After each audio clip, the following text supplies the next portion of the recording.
अभी भी मैं तैयार करके आया हूं। प्रकृति की जितनी चीजें हैं केवल प्रकृति ही उसे बना सकती है। झारखंड की सबसे लंबी नदी जो 595 किलोमीटर, जिसे लातेहार, पलामू, रांची और हजारीबाग में देव नदी कहा जाता है। वहां के क्षेत्रीय भाषा में लोग इसको बोलते हैं देनद। क्या बोलते हैं? देनद। और वो देवनद से टूटा हुआ, मतलब उनका वो देशज भाषा है, देश की भाषा है देनद। एम आई राइट दादा?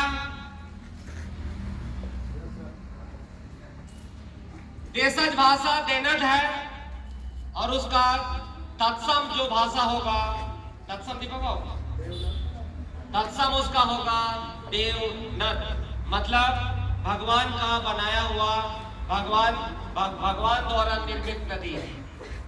तो इन 4 जिलों के सीमावर्ती क्षेत्रों में देवनद अथवा देनद कहा जाता है। मैं अपने नाना नानी के साथ खूब देवनद में नहाया हूँ, घुमा हूँ, जो कि मेरा मामू घर डकरा है, खिलाड़ी के आसपास, जो देव नदी किनारे है। तो वो नदी के बारे में अभी हमको नहीं बताना है, बताना है कि दामोदर नदी बाउंड्री का काम करती है, सीमा का काम करती है। ध्यान से सुनिएगा निशो, ये छोटा नागपुर के पठार को 2 हिस्सों में बांटती है। इसके उत्तरी भाग में उत्तरी छोटा नागपुर में 11 जिले, 7 जिले हैं। कितने जिले हैं? 7 जिले। हजारीबाग, गिरिडीह, कोडरमा, धनबाद, बोकारो, रामगढ़, ये सब जिले हैं उत्तरी छोटा नागपुर में। और दक्षिणी छोटा नागपुर में 5 जिले हैं। कितने जिले हैं? 5 जिले हैं। रांची, गुमला, लोहरदगा, लातेहार और खूंटी, ये 5 जिले हैं। ये पठार में बसे हुए हैं।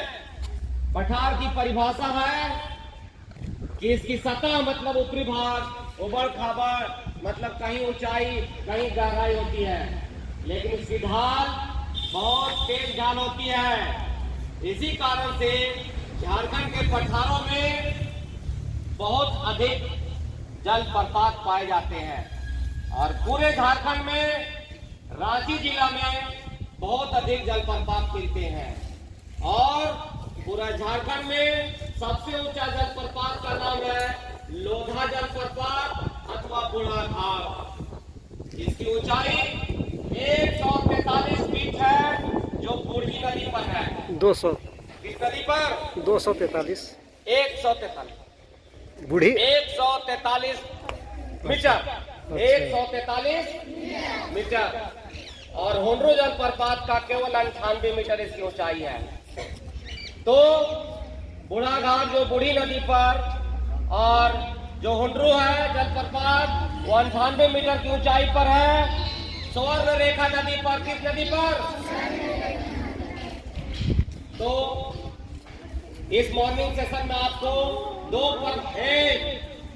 प्रमंडलों के बारे में जानकारी दिया, इनके जिलों के बारे में जानकारी दिया, दामोदर नदी के बारे में जानकारी दिया, पठार के बारे में जानकारी दिया, अधिक पठार कहाँ है और झारखंड का सबसे ऊंचा जलप्रपात कौन है और सेकेंड स्थान पर कौन सा जलप्रपात है।